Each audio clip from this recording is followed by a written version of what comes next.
The rain in Chicago didn't wash things clean. It just made the grime slicker.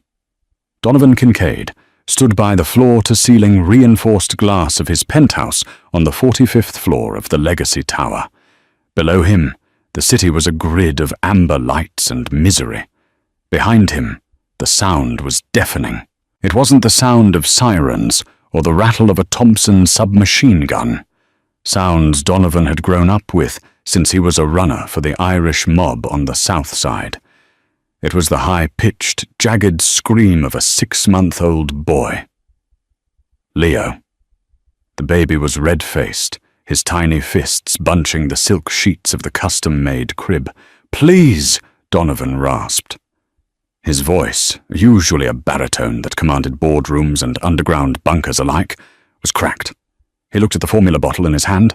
It was lukewarm, exactly 98.6 degrees, just as the expensive pediatrician from Northwestern Memorial had instructed. "Leo, take it, please." He brought the nipple to the baby's lips. Leo thrashed, turning his head violently, wailing louder. The sound tore through Donovan's chest, sharper than the shrapnel he still carried in his shoulder from the 19 dock wars. "He won't eat, Mr. Kincaid." Donovan turned. Mrs. Gable, the third nanny in as many days, stood by the doorway. She was clutching her purse like a shield. She looked terrified, not of the baby, but of the father. Donovan knew what he looked like. 3 days of stubble, a rumpled Armani dress shirt stained with spit-up, and eyes that looked like 2 burnt holes in a sheet. "He has to eat," Donovan said, his voice dropping to a dangerous growl. "Make him eat." "I've tried everything," Mrs. Gable stammered, backing away. He wants his mother. He smells that she's gone. It's trauma, sir. I can't stay. The atmosphere in this house, it's too heavy. You're leaving?" Donovan took a step forward. The Beretta 92 FS sitting on the marble coffee table glinted under the chandelier. Mrs. Gable's eyes darted to it. "I'll send for my agency to collect my things. I'm sorry for your loss, Mr. Kincaid. Truly." She fled. The heavy oak door clicked shut, leaving Donovan alone with the scream. He looked back at the crib. It had been 1 week since the car bomb. 1 week since Isabella had turned the key in the Mercedes G-Wagon, while Donovan was still putting on his coat in the foyer. The explosion had shattered the windows of the brownstone across the street. They had buried an empty casket. Since that moment, Leo had barely eaten. He was losing weight. His ribs were starting to show beneath his pale skin. He rejected the formula, rejected the wet nurses Donovan had paid thousands for, rejected the world. Donovan approached the crib and lifted the bundle. Leo felt light. Too light. The baby smelled of talcum powder and distress. He didn't smell like Isabella. Isabella had smelled of vanilla and gunpowder, the scent of a woman born into the life, who knew how to love a monster. "I don't know what to do," Donovan whispered into the baby's soft hair. He walked the length of the dark living room, pacing. His phone buzzed on the counter. It was Declan, his second in command. Donovan ignored it. If the triads were moving on the West Loop, let them. If the feds were raiding the warehouses, let them. If his son died, Donovan would burn the city to the ground and stand in the center of the flames. The elevator chimed. Donovan stiffened. The penthouse elevator required a keycard or biometric scan. Mrs. Gable had just left.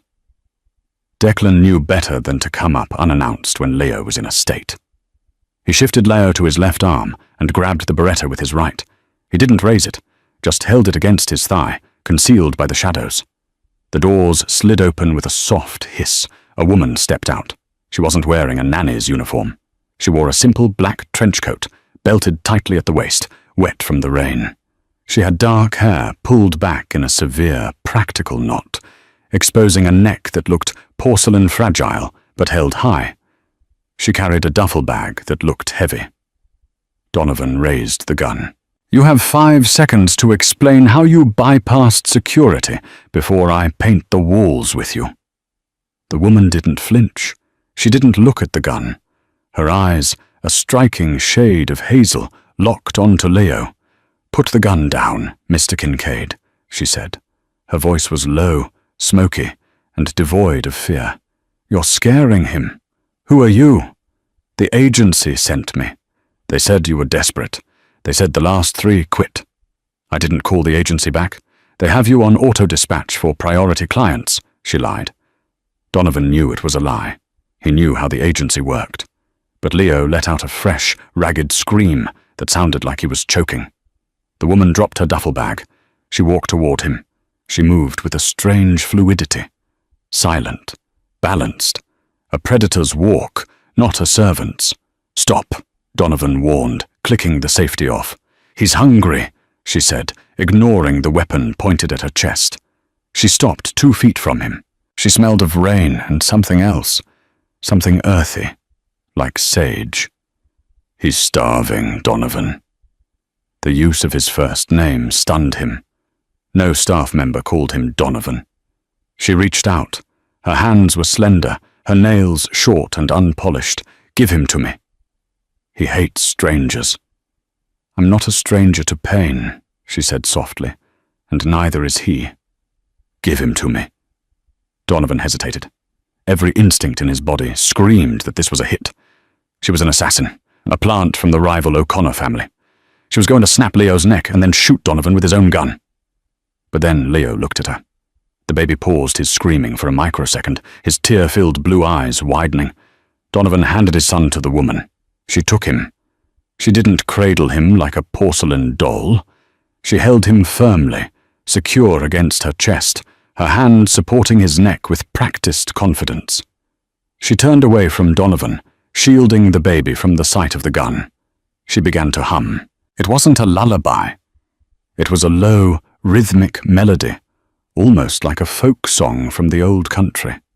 She walked to the sofa, sat down, and adjusted her coat. "The bottle," she ordered, not looking up. Donovan felt like a subordinate in his own home. He fetched the cold bottle from the table and handed it to her. She checked the temperature on her wrist, grimaced, and then did something strange. She pulled a small vial from her pocket and put a single drop of liquid onto the nipple of the bottle. "What is that?" Donovan surged forward, panic flaring. "Vanilla extract," she said calmly. "Pure, not the synthetic trash." She looked up at him. "Isabella wore vanilla perfume, didn't she?" Donovan froze. "How did you? Babies navigate by scent before sight. He thinks you're trying to poison him because the world smells wrong." She offered the bottle to Leo. The baby sniffed, whimpered, and then, miraculously, latched on. The silence that filled the room was heavier than the screaming. The only sound was the rhythmic suckling of the baby and the rain against the glass. Donovan watched, mesmerized. Leo's eyes fluttered closed, his fists uncurled. The woman looked up at Donovan. Her hazel eyes were unreadable, but for a second he saw a flash of intense sorrow. "I'm Vivian," she whispered. "Do you still need me?" Donovan lowered the gun. He looked at his son, finally eating, finally at peace. He looked at the woman who had walked past his security and disarmed him with a drop of vanilla. "You're hired," he said hoarsely. "But if you ever lie to me about who you really are, Vivian, I'll kill you myself." Vivian looked down at the baby, a ghost of a smile touching her lips. "Fair enough." The first night was suspicious. The second night was a revelation. By the third day, Vivian had reorganized the entire east wing of the penthouse. She didn't ask for permission. She just did it. She moved the crib away from the drafty window. She threw out the plastic toys that smelled of chemicals and replaced them with wooden blocks she seemingly produced from her magic duffel bag.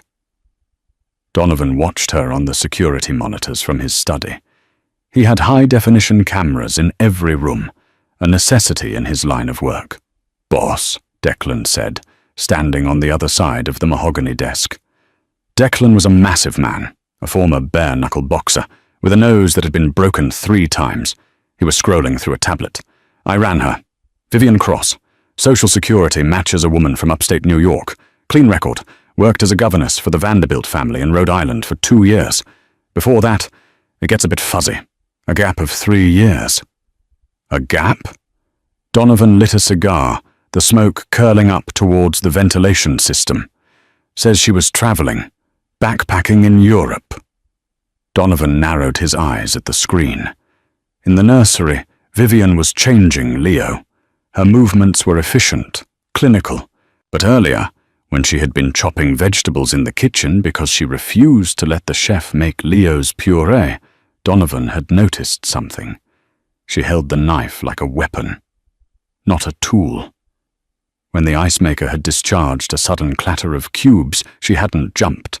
She had pivoted on her heel, her center of gravity dropping, ready to strike. That wasn't the reaction of a governess from Rhode Island.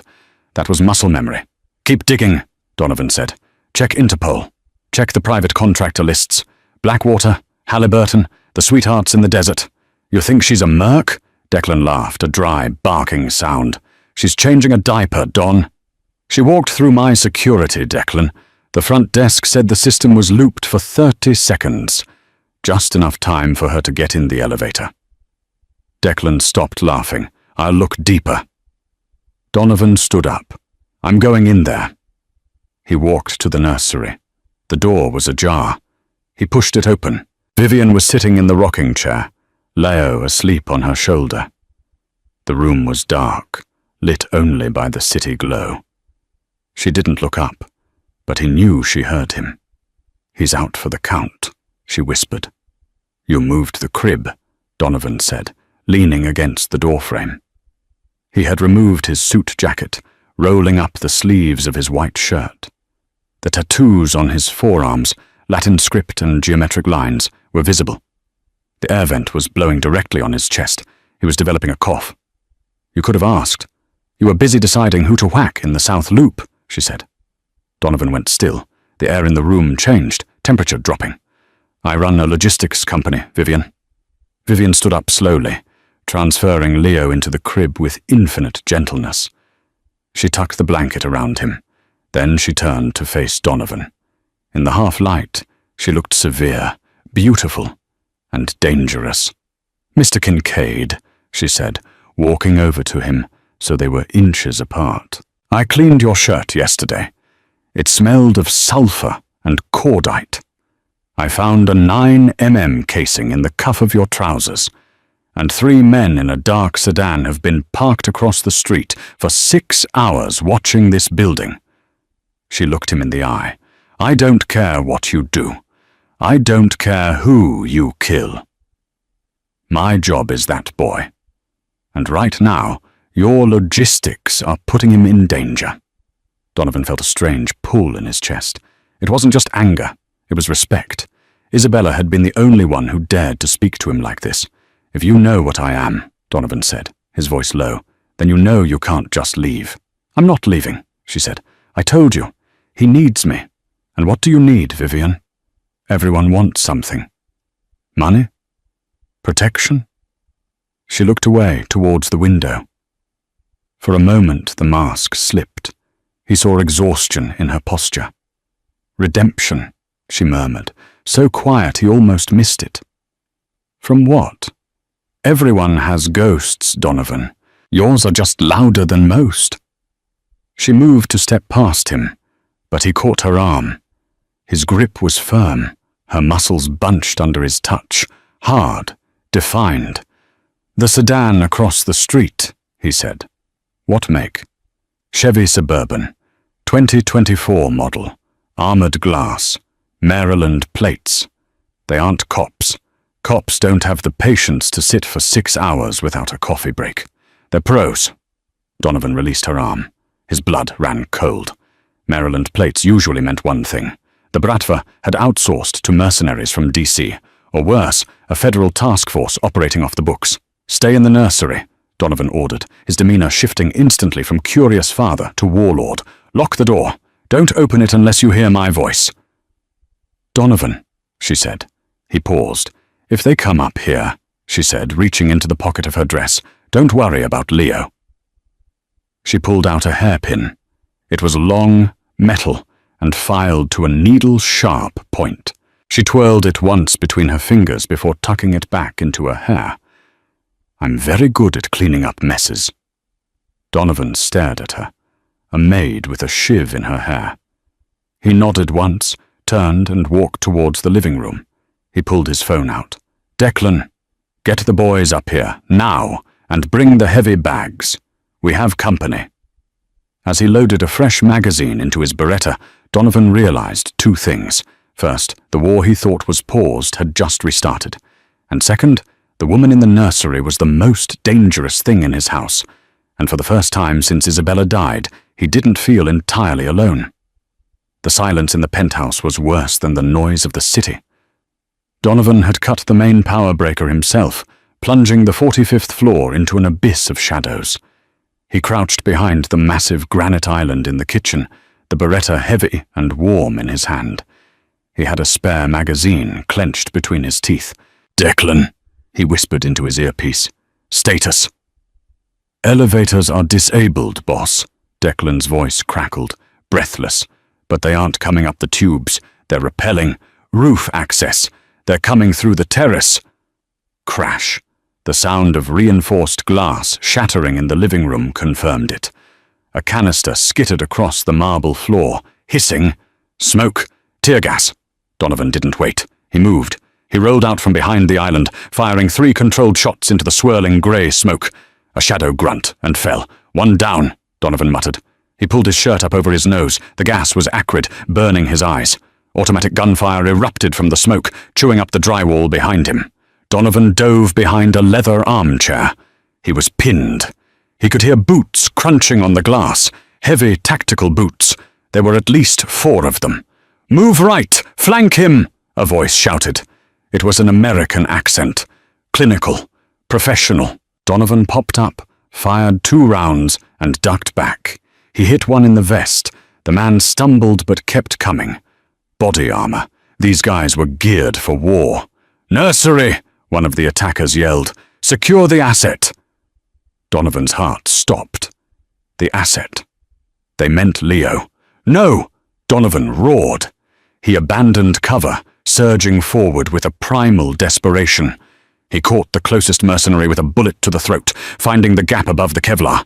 The man dropped, but 2 others had peeled off, sprinting down the hallway towards the east wing, toward Vivian, toward Leo. "Vivian!" Donovan screamed, his voice raw. He chased them, but he was too slow.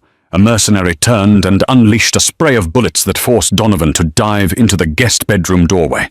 Wood splinters rained down on him. He was trapped. He heard the nursery door kick open down the hall. He waited for the scream. He waited for the sound of a terrified woman and a crying baby. He waited for the gunshot that would end his bloodline. Instead, he heard a thud. It was a wet, heavy sound, like a side of beef hitting a butcher's block. Then a sharp crack, bone breaking. Then silence. The mercenary suppressing Donovan stopped firing. He seemed confused. "Team 2, report." Static. "Team 2." The mercenary turned his weapon towards the dark hallway. "Marco, you there?" From the darkness of the hallway, a figure emerged. It wasn't Marco. It was Vivian. She was moving so fast she was a blur. She didn't have a gun. She held the hairpin. The last mercenary raised his rifle, but Vivian dropped into a slide, closing the distance in a heartbeat. She slashed upward. The hairpin, reinforced steel, drove into the soft underside of the mercenary's wrist, severing the tendon. He dropped the rifle with a howl. Before he could draw his sidearm, Vivian was on him. She spun behind him, wrapped her arm around his neck, and torqued her hips. Snap! The man went limp, falling to the floor like a puppet with cut strings. Donovan stood in the doorway, his gun lowered, his chest heaving. The hallway was littered with bodies. Vivian stood over the last man. Her hair was loose, cascading over her shoulders. She wasn't out of breath. She wasn't shaking. She looked at the dead man with a look of cold, professional detachment. She looked up and met Donovan's eyes. There was blood on her hands, not hers. "Is he safe?" Donovan asked, his voice barely audible. "He's sleeping," Vivian said quietly. "I put noise-cancelling headphones on him before they breached. He didn't hear a thing." Donovan walked past her, stepping over the bodies, and rushed into the nursery. Leo was indeed asleep in his crib, a pair of oversized, soft headphones covering his tiny ears. He looked peaceful, oblivious to the slaughter outside his door. On the floor near the changing table lay two men. One had a shattered trachea, the other had a paring knife, the one Vivian had been using to slice apples earlier, buried to the hilt in his eye socket. Donovan stared at the carnage. He had seen violence. He had committed violence. But this was surgical. This was the work of a phantom. He turned back to the doorway. Vivian was leaning against the frame, wiping her hands on a burp cloth. "Who are you?" Donovan asked. The question wasn't angry this time. It was terrified. "I told you," she said, tossing the bloodied cloth into a diaper bin. "I'm the nanny. Nannies don't take out a hit squad in 30 seconds, Vivian." "Good ones do." Sirens wailed in the distance. The police were coming, or maybe Donovan's men. "We have to go," Vivian said, her voice shifting into command mode. "This location is burned. If they sent a Tier 1 team, they have a backup team 5 minutes out. Grab the diaper bag. I'll grab the boy." Donovan didn't argue. He didn't issue orders. For the first time in his life, the King of Chicago followed someone else's lead. The safe house was a converted warehouse in the meat-packing district, reinforced with steel shutters and owned by a shell company Donovan used for laundering money. It smelled of sawdust and old oil, but it was secure. Declan stood by the metal table, staring at Vivian. 4 of Donovan's most loyal soldiers stood by the doors, their hands on their weapons, watching her nervously. Vivian sat on a crate, feeding Leo a bottle. She looked completely out of place, a domestic goddess in a room full of gangsters and guns. "I ran the prints of the guys you killed," Declan said, throwing a manila folder onto the table. "They aren't local. They aren't Bratva. They aren't cartel." Donovan picked up the file. "Who are they?" "Ghost soldiers," Declan said. "Former SAS, former Delta. Scrubbed records. Mercenaries for hire, but high-end.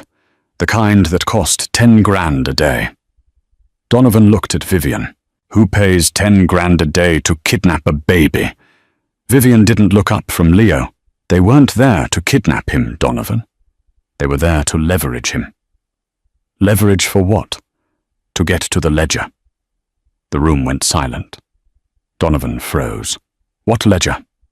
Vivian burped Leo, patting his back gently. "The one Isabella stole before she died." Donovan slammed his hand on the table. The noise echoed through the warehouse. "Isabella was a civilian. She didn't steal anything. She was a florist." Vivian finally looked up. Her gaze was pitying. "Isabella was a handler for the CIA, Donovan. She was assigned to monitor you. She fell in love with you. She went rogue, and she stole a ledger containing the names of every corrupt official in Illinois to buy your freedom. That's why she was killed. And that's why they want Leo. They think she hid the drive in his things." Donovan felt the blood drain from his face. The world tilted. His wife? A Fed? A spy? "You're lying," he snarled, pulling his gun. He pointed it at her head. "Give me one reason why I shouldn't put a bullet in you right now. You're one of them." "I was," Vivian said, unfazed by the barrel aimed at her forehead. "I worked with her. We were partners in the field before I retired." "Retired?" "I couldn't do the killing anymore. I left. I went off-grid. But when I heard Isabella was dead, I knew they would come for the boy. I owed her. She saved my life in Damascus 5 years ago." She stood up, holding Leo out to Donovan. "Shoot me if you want, Mr. Kincaid. But if you do, there is no one on this earth who can stop the people coming for your son. I know their tactics. I know their comms frequencies. I know how they hunt. You have an army of street thugs. I am a scalpel. You need a scalpel." Donovan looked at his son. Leo reached out a chubby hand, grabbing Donovan's finger. Donovan slowly holstered his gun. He ran a hand through his hair, trembling with rage and shock. "Declan!" Donovan barked. "Get out! Take the boys! Guard the perimeter. If a squirrel gets within 50 yards, shoot it." "Boss?" Declan hesitated. "Out!" The room cleared.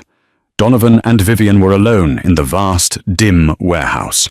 "You knew her," Donovan whispered. "Real names. Real stories." "Her real name was Sarah," Vivian said softly. "She loved lilies because they reminded her of her grandmother's garden in Vermont. She hated coffee. She only drank tea. And she loved you, Donovan. That wasn't a lie. The agency told her to seduce you, to turn you. Instead, she married you. She was going to give you the ledger so you could blackmail your way out of the mob life. She wanted you to be clean. For Leo." Donovan collapsed onto a metal chair. He put his head in his hands. The grief he had been holding back, the rage, the confusion, crashed over him. "Where is it?" Donovan asked. "The ledger." "I don't know," Vivian admitted, "but the people who killed her think it's in the penthouse. That's why they attacked. They were tearing the place apart." "We need to find it before they do," Donovan said, his voice hardening. The grieving husband was gone. The boss was back. "If what you say is true, that ledger is the only shield my son has." "There's a problem," Vivian said. She walked over to the table and pulled a small silver object from her pocket. It was a ring, Isabella's wedding ring. "I found this in the diaper bag," Vivian said. "Isabella wasn't wearing it when she was buried. The undertaker gave it to you, right?" "Yes, I put it in the safe." "No," Vivian said. "You put a replica in the safe." She switched them. "Look inside the band." Donovan took the ring. He held it up to the singular light bulb hanging above them. Etched inside the gold band, usually where a date would be, was a string of numbers. Coordinates. "She left us a map," Vivian said. "Where does it point?" "I checked the coordinates on the way here," Vivian said. She hesitated. "It's not a bank vault. It's not a storage unit." "Where is it?" "It's an old orphanage in the massive forest on the outskirts of the city. St. Jude S. It's been abandoned for 20 years. Donovan frowned. "I know that place.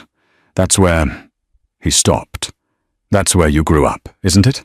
Vivian asked. Donovan looked at her. "Yes, that's where I learned to kill." "Then we're going back," Vivian said. She checked the magazine of the pistol she had taken from the dead mercenary. "But we won't be alone. The man leading the hunt for the ledger. His name is Silas Vane. He was our handler. He's the one who ordered the car bomb." Donovan's eyes turned black. "Silas Vane. He's a ghost, Donovan. He doesn't exist on paper. He will," Donovan swore. "I'm going to carve his name onto a tombstone." "We have to move," Vivian said. "Vane has satellite tracking. If he pings Isabella's ring—" "He's coming," Donovan finished. "We have to lure him in," Vivian said. "We go to the orphanage. We set a trap. You, me, and the baby." "No. Leo stays here." "Leo is the bait, Donovan. Vane won't show his face unless he thinks he can get the heir and the ledger in one swoop. If we leave Leo, Vane will just burn this warehouse down with a drone strike. If we take him, Vane will come in close. He wants the boy alive to coerce you." Donovan looked at his sleeping son. The idea of using him as bait made him sick. But the idea of Vane living another day made him sicker. "We do it your way," Donovan said. "But if a single hair on his head is touched, I will die before that happens," Vivian vowed. "I promise you." Donovan nodded. He walked to the wall where a cache of weapons was stored. He grabbed an AR-15 and a tactical shotgun. He tossed a semi-automatic Sig Sauer to Vivian. "You said you were a scalpel," Donovan said, cocking the shotgun. "Tonight, we're going to need a hammer." Vivian caught the gun. She checked the slide. A terrifyingly beautiful smile crossed her face. "I can be a hammer." The drive to the outskirts of Chicago was a journey into the throat of the night. The rain had turned into a torrential downpour, hammering the roof of the stolen black SUV. Donovan drove with one hand on the wheel, the other resting near the shifter where his shotgun lay propped. In the back seat, Vivian sat next to Leo's car seat. She was cleaning the Sig Sauer, stripping it down and reassembling it by feel in the dark. The metallic click-clack was the only sound in the car besides the rain. "You grew up there," Vivian said. It wasn't a question. Donovan stared at the road, the wipers slapping a frantic rhythm. St. Jude's home for boys. The nuns were mean, but the older boys were worse. It's where you learned that if you didn't hit first, you didn't eat. Is that why you became who you are? I became who I am because the world is a hungry place, Vivian. You either sit at the table or you're on the menu. He glanced in the rear-view mirror. Her eyes were catching the passing streetlights. What about you? What made a governess into a killer? Vivian paused. She slid the magazine back into the pistol with a sharp snap. I wasn't a governess first. My father was a Marine. He wanted a son. He got me. He taught me to shoot before I could ride a bike. When I was 18, the recruiters didn't even have to pitch me. I wanted to be useful. I thought I was fighting for freedom. And were you? I was fighting for oil, and then for secrets, and then, eventually, just for money. When I met Isabella in Syria, we were both tired of the blood. We made a pact. If one of us got out, we'd pull the other one up. She looked down at Leo, who was sleeping soundly, clutching a small stuffed bear Vivian had found in the warehouse. She got out first. She found you. She told me she found a man who was dangerous, yes, but who had a code. She said you were worth saving. Donovan's grip on the steering wheel tightened until his knuckles turned white. She never told me. She couldn't.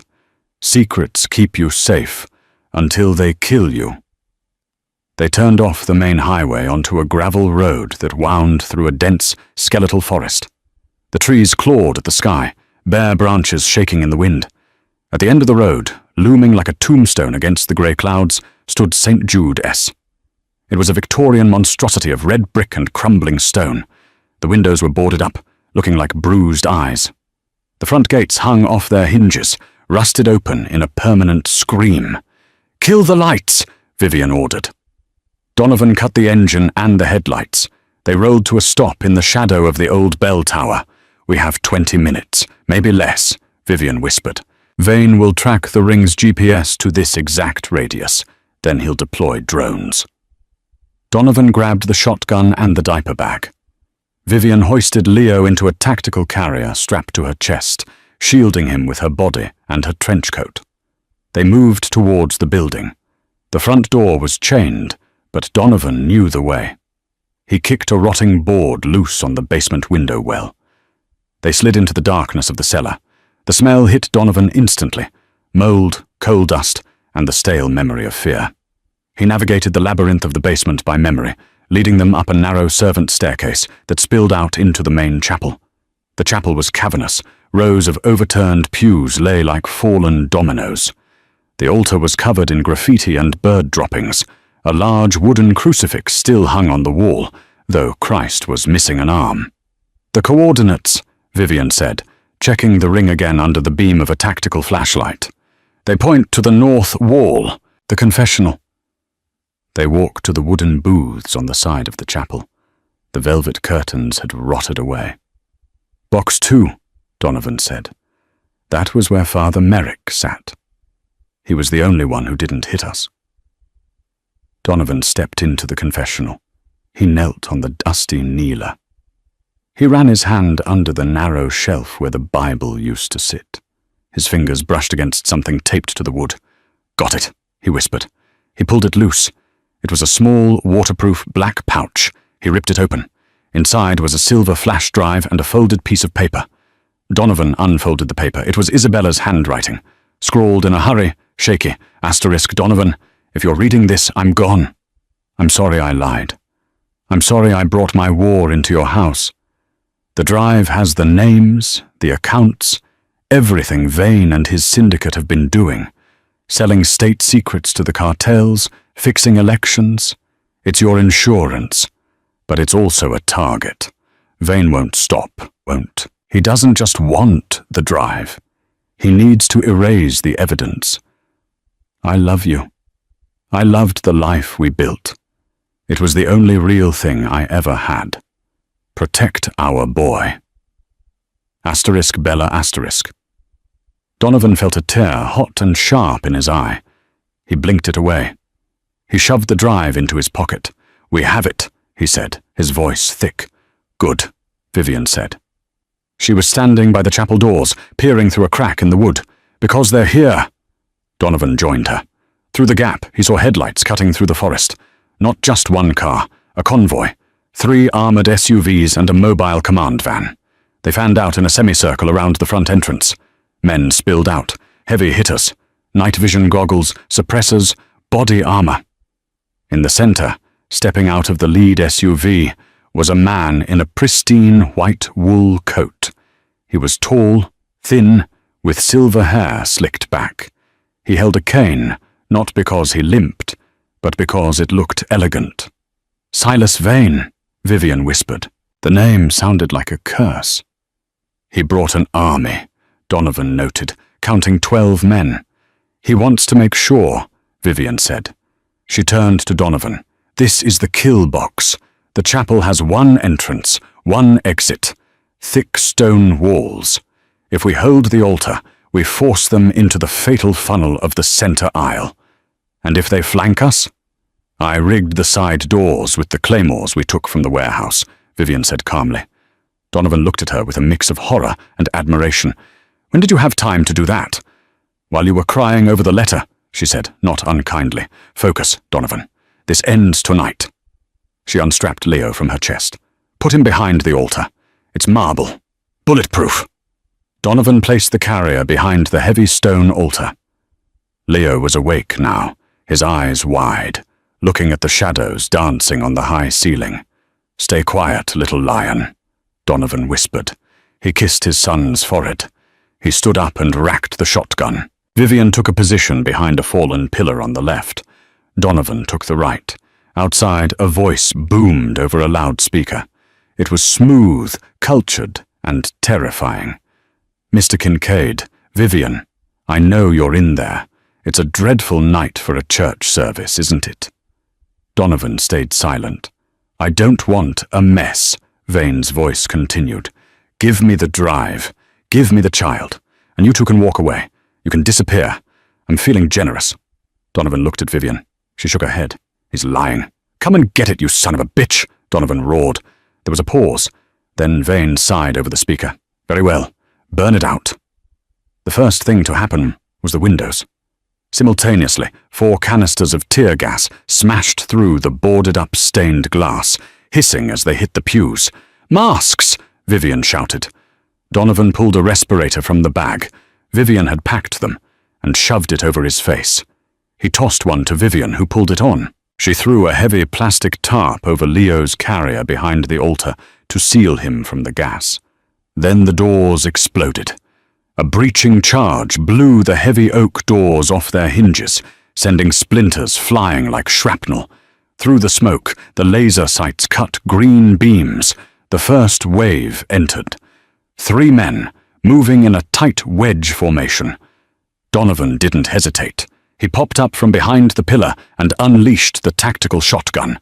The roar was deafening in the enclosed space. The buckshot hit the lead man in the chest, lifting him off his feet and throwing him back into the others. The formation broke. Vivian double-tapped the second man with her Sig Sauer. 2 shots to the head, clean and efficient. The third man scrambled for cover behind a pew, spraying automatic fire towards the altar. Marble chips exploded near Donovan's face. Suppressing fire, Vivian yelled. She leaned out and fired 3 rapid shots, keeping the man's head down. Donovan flanked right, moving low. He closed the distance, pumped the shotgun, and fired through the back of the pew. The wood disintegrated. The man behind it screamed and fell silent. First wave down, Donovan yelled. Claymores, Vivian warned. The side doors of the chapel kicked open. 2 more teams were trying to flank them. Click, boom! The claymore mines Vivian had rigged detonated. The explosion shook the foundation of the old orphanage. Dust and plaster rained down from the ceiling. The screams from the side entrances were cut short. That bought us a minute, Vivian panted, reloading. But Vane won't send men into a meat grinder forever. He's going to— A red dot appeared on Donovan's chest. Vivian didn't think. She tackled him. Thwip. A high-caliber round punched through the marble pillar right where Donovan had been standing. "Sniper!" Vivian hissed, dragging Donovan behind the altar. "Through the bell tower window. He's in the trees." They were pinned. If they moved left or right, the sniper had the angle. If they stayed, Vane's ground team would rush the center. Leo began to cry. The sound pierced the gunfire, high and terrified. "He hears the baby," Donovan groaned. "He knows exactly where we are." From the smoke-filled entrance, Silas Vane walked in. He wasn't running. He wasn't crouching. He walked casually, stepping over the body of one of his mercenaries. He held a gold-plated revolver in one hand and a handkerchief over his nose with the other. He was flanked by two massive bodyguards carrying riot shields. "Impressive," Vane called out, his voice echoing in the ruined chapel. "Truly, the nanny and the gangster. It's almost poetic." He stopped 20 yards from the altar. The bodyguards planted the shields, creating a mobile fortress. "You're out of options, Donovan," Vane said. "My sniper has the altar dialed in. If you stand up, you die. If you stay there, my men will toss a grenade over the top and turn your son into pink mist." Donovan looked at Vivian. She was bleeding from a cut on her forehead, the blood running into her eye. She wiped it away, her face a mask of determination. "What do you want, Vane?" Donovan shouted from behind the marble. "I want the ledger. Throw it out." "If I give it to you, you kill us anyway." "Perhaps. But maybe I let the boy live. I have buyers for healthy white infants in Jakarta. Better than dead, isn't it?" Donovan growled, a low, animalistic sound. He looked at the shotgun. He had 2 shells left. Vivian had 1 magazine. "I have an idea," Vivian whispered. She looked up at the ceiling, directly above Vane's position. A massive, rusted iron chandelier hung by a single chain. It was swaying slightly from the explosions. "The sniper is watching the altar," Vivian whispered. "He's not watching the ceiling." "It's too far," Donovan whispered back. "I can't hit the chain with a shotgun from here." "I can," Vivian said, "but I have to stand up. He'll kill you. He'll try." She gripped Donovan's arm. "When the chandelier falls, the shields will break. You rush, Vane. You don't stop for anything. You put him down." "Vivian, no." "Donovan," she said, her voice soft but fierce. "I told you. I need redemption. This is it." She didn't wait for his permission. Vivian took a breath. She closed her eyes for a split second, centering herself. Then she surged up. She didn't aim at Vane. She aimed her pistol at the rusty chain 30 feet above their heads. Crack! The sniper fired. Bang, bang, bang! Vivian fired 3 shots in rapid succession. The bullet from the sniper hit Vivian in the shoulder, spinning her around. She collapsed behind the altar with a cry of pain. But her aim had been true. The 3rd bullet shattered the rusted link of the chain. With a groan of metal, the 2-ton iron chandelier plummeted. Vane looked up, his composure finally breaking. "Oh, crash!" The chandelier smashed into the floor with the force of a meteor. It crushed the 2 bodyguards and their shields instantly. Dust billowed out in a massive shockwave. Vane was thrown backward by the impact, his white coat covered in debris, his revolver skittering across the floor. "Now!" Vivian screamed, clutching her bleeding shoulder. Donovan vaulted over the altar. He charged through the dust cloud, the shotgun raised. He didn't look at the sniper fire chipping the floor behind him. He looked only at Vane. Vane was scrambling on the ground, reaching for his gold gun. Donovan got there first. He kicked the gun away. Vane looked up, his face twisted in hate. He pulled a knife from his belt, a desperate last resort. Donovan didn't shoot him. He reversed the shotgun and slammed the buttstock into Vane's face. Bone crunched. Vane fell back, spitting blood. Donovan dropped the shotgun. He reached down, grabbed Vane by the lapels of his expensive coat, and hauled him up. "You wanted a monster!" Donovan snarled, his face inches from Vane's ruined nose. "You got one! Do it!" Vane spat, grinning through broken teeth. "Kill me! The agency! They'll never stop! You're dead, Kincaid. You're—" Donovan didn't let him finish. He threw Vane backward, hard. Vane stumbled, his back hitting the stone wall. Donovan pulled the Beretta from his waistband. "This is for Isabella." Bang! One shot, centre mass. Vane crumpled. "And this," Donovan stepped closer, aiming down, "is for making my son cry." Bang! Silas Vane lay still. The King of Chicago stood over him, breathing hard, the silence of the chapel rushing back in. But the silence was broken by a gasp. "Donovan!" He spun around. Vivian was slumped against the altar, her hand pressed to her shoulder. Blood was pooling dark and fast on the white marble floor. Her face was grey. "Vivian!" Donovan holstered his gun and ran to her. He slid to his knees, his hands hovering over the wound. It was bad, high shoulder, near the collarbone. "Did you get him?" she wheezed. "He's dead. He's gone." Donovan ripped off his shirt and pressed it against the wound to staunch the flow. "Stay with me, Vivian. Stay with me." "I'm cold," she whispered. Her eyes were losing focus. "No, no, no, you don't get to do this. You don't get to be the hero and leave." Donovan picked her up. She was limp in his arms. He looked at the carrier. Leo was wailing now, terrified by the noise. Donovan grabbed the carrier handle with one hand, holding Vivian tight against his chest with the other. He had to get to the car. He had to get to a doctor. But as he turned to the exit, he saw headlights again. More cars. Blue and red lights this time. Police. Or feds. They were surrounded. Donovan looked at the back door of the chapel, the one leading to the old catacombs that exited in the woods. "Hold on," he whispered to the unconscious woman in his arms. "We're not done yet." The catacombs beneath St. Jude's smelled of wet earth and impending death. Donovan moved through the darkness, carrying Vivian's limp body like it was the only thing holding the world together. "Stay with me," Donovan grunted, kicking open the rotted exit door. "Don't you dare quit on me, Vivian." "Tired," she whispered, her head lolling against his chest, blood soaking his shirt. They burst into the freezing rain of the forest. Donovan wasted no time. He sprinted to where he'd stashed a rusted Ford pickup 3 years ago, his emergency exit. He strapped Leo's carrier into the passenger seat and laid Vivian across the bench, her head on his lap. The engine roared to life. Donovan floored it, tearing through the mud, leaving the sirens and the slaughter behind. "I can't go to a hospital," Vivian murmured, her skin turning grey. "Interpol." "I know," Donovan said, merging onto the highway. "We're going to the vet."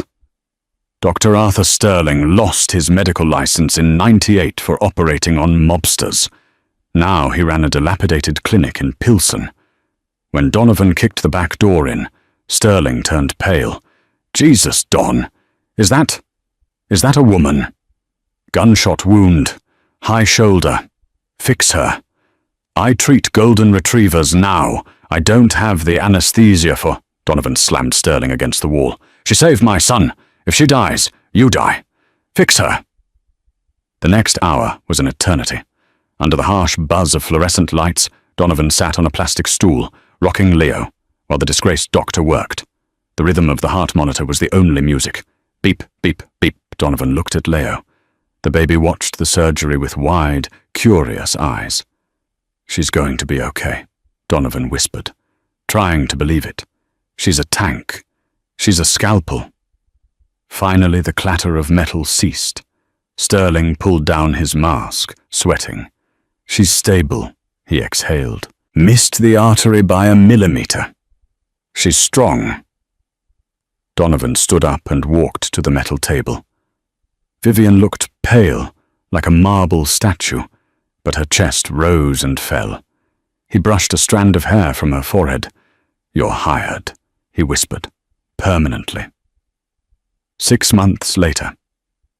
The sun over the Amalfi Coast was brighter than anything in Chicago. Donovan sat on the terrace of a secluded villa, a newspaper spread before him. The headline read, "Corruption Ring Exposed, Senator Vane Dead." Isabella's flash drive had done its work. The house of cards had fallen. As for Donovan Kincaid, he was legally dead, killed in a penthouse explosion. The man sipping espresso on the cliffside was just Mr. Black, a vineyard owner. Frowning again?